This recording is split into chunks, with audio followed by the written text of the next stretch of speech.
Bonjour à tous, ravi de vous retrouver sur la chaîne. J'espère que vous allez bien, j'espère que tout va bien pour vous, que tout se passe bien. Donc, on se retrouve aujourd'hui pour une critique de film, ou plutôt une présentation de film, parce que je ne vais pas me permettre de critiquer le film. Il s'agit du film Au nom de la Terre, qui est sorti en septembre 2019 sur les écrans français. Il est disponible donc depuis début février, le 6 février je pense, en VOD, en DVD, en Blu-ray. Donc je vous invite vraiment à regarder ce film parce que c'est vraiment un film qui est empreint d'émotion. C'est un film qui est un film de cinéma, mais qui pourrait être classé aussi bien dans le documentaire. Alors, ce n'est pas un documentaire, hein, c'est un vrai film de cinéma avec un scénariste, donc Édouard Bergeon, qui a grandi dans une ferme près de Poitiers. Donc, c'est quelqu'un qui a fait des études donc, dans un lycée agricole. Il a ensuite bifurqué, donc il a un parcours un petit peu particulier, Édouard Bergeon. Il a bifurqué vers un bac S.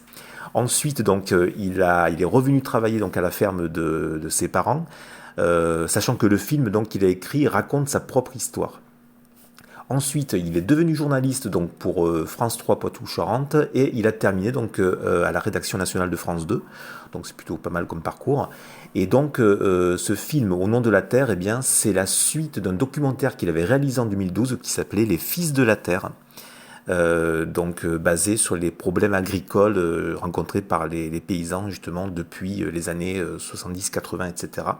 Par rapport justement à l'endettement, par rapport à l'agrandissement des exploitations, par rapport à la chute des cours des produits, hein, que ce soit le lait, que ce soit les volailles, que ce soit les fruits et légumes. Donc le film est vraiment très intéressant, c'est un vrai film de cinéma avec donc Guillaume Canet, avec Verle Bettens qui joue l'épouse de Guillaume Canet qui est vraiment formidable. Alors désolé, je vais être obligé de faire défiler les images parce que sinon on va se retrouver avec un écran noir devant vous et ça va pas être cool. Et on a également donc Rufus qui joue le père, donc le comédien Rufus qui joue le père de Guillaume Canet, qui est vraiment formidable dans le film. Moi, c'est un film qui m'a marqué depuis, en fait, alors, je l'ai pas vu au cinéma. Le film a fait plus de 2 millions d'entrées en septembre 2019. C'était vraiment inattendu pour Édouard Bergeron. Il ne s'attendait pas du tout, en fait, à ce qu'il y ait autant de succès. Et je pense que ce succès est dû à plusieurs choses. Il est dû parce que au fait que les gens sont de plus en plus conscients en termes écologiques de la difficulté des agriculteurs. Il ne se passe pas une semaine sans qu'on ait justement un article dans la presse papier ou bien à la radio où on parle justement de pesticides, où on parle de revenus d'agriculteurs, où on parle de suicides d'exploitants, où on parle de problèmes liés au cours des produits agricoles. Donc le film aussi fait suite au fabuleux film Petit Paysan, que vous avez sans doute vu, peut-être si vous n'avez pas vu, foncez, regardez Petit Paysan, parce que ces deux films-là, en fait, Petit Paysan et Au nom de la Terre, sont vraiment complémentaires.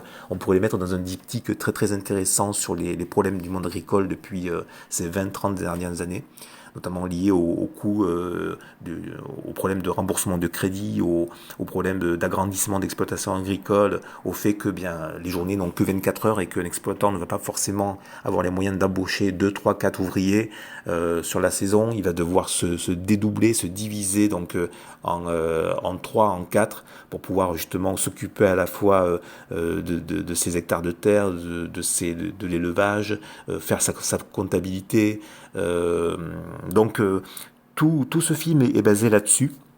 C'est un film qui commence comme une comédie dramatique et qui vraiment termine comme un film dramatique. Donc je vais pas vous donner, je vais pas vous montrer d'extrait, je vais pas vous dire les tenants et les aboutissants du scénario. Je vous laisse découvrir le film parce qu'il faut vraiment le voir. C'est un film qui est extrêmement émouvant. J'avais plus été ému devant un film comme ça, ben oui, depuis Petit Paysan.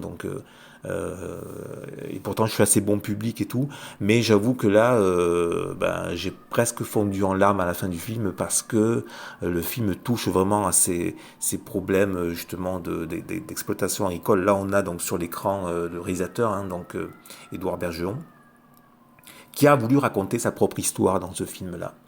Et comme souvent au niveau des réalisateurs, des artistes, on a souvent des personnes qui vont faire des courts-métrages, des documentaires, et puis au fur et à mesure, lorsque les moyens arrivent, eh bien, ils vont refaire leur œuvre une fois, deux fois, trois fois, cinq fois, jusqu'à l'améliorer, jusqu'à la rendre plus ou moins parfaite à leurs yeux. Et là, j'avoue avoir vraiment été bluffé par les acteurs, hein. Guillaume Canet, comme je disais, l'actrice hollandaise Verley Battens qui gagne à être connue. Alors, je sais plus ce qu'elle avait fait d'ailleurs cette actrice, je me souviens plus trop. Rufus qui est formidable dans le rôle du grand-père, dans le rôle du père de Guillaume Canet. Et on voit l'évolution justement de cette exploitation agricole. On la voit être au départ très très artisanale, hein, très très rurale, lorsque le père de Guillaume Canet s'en occupe avec ses brebis. Donc il vend des brebis sur pied. Et puis donc, lorsque c'est Rufus qui le fait, Guillaume Canet, lui, vient des États-Unis, il a fait des études là-bas, donc il a ce rêve américain en tête, il voudrait vraiment que l'exploitation de son père puisse vraiment se développer.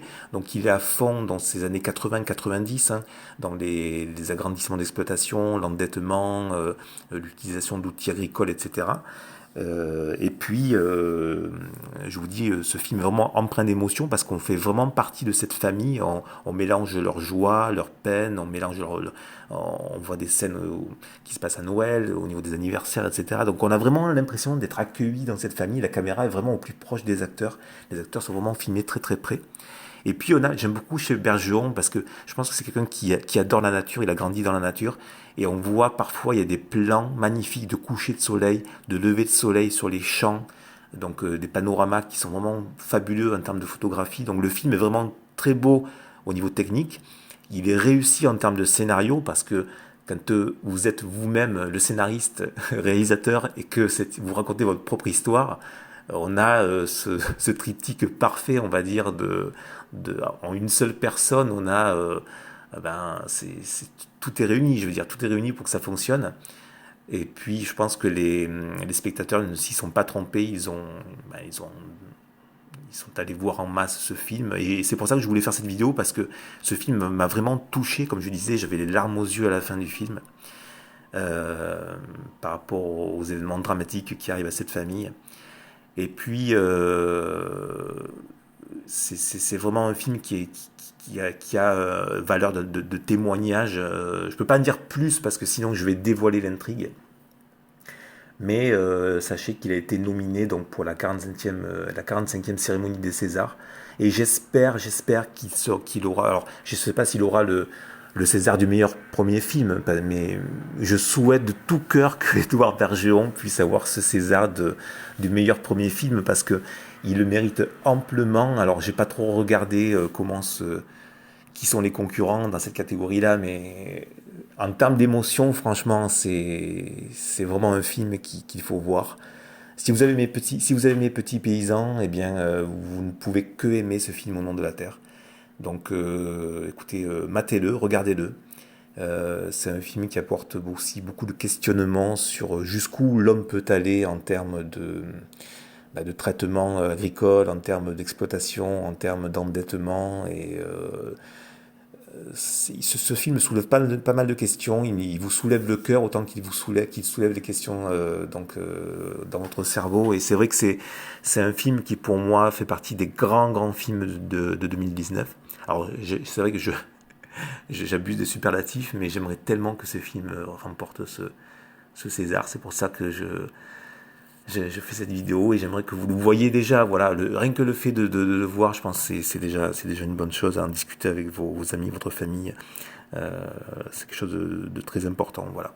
J'espère ne pas avoir été trop long. Voilà, donc et puis je vous dis à très bientôt pour une prochaine vidéo. Merci.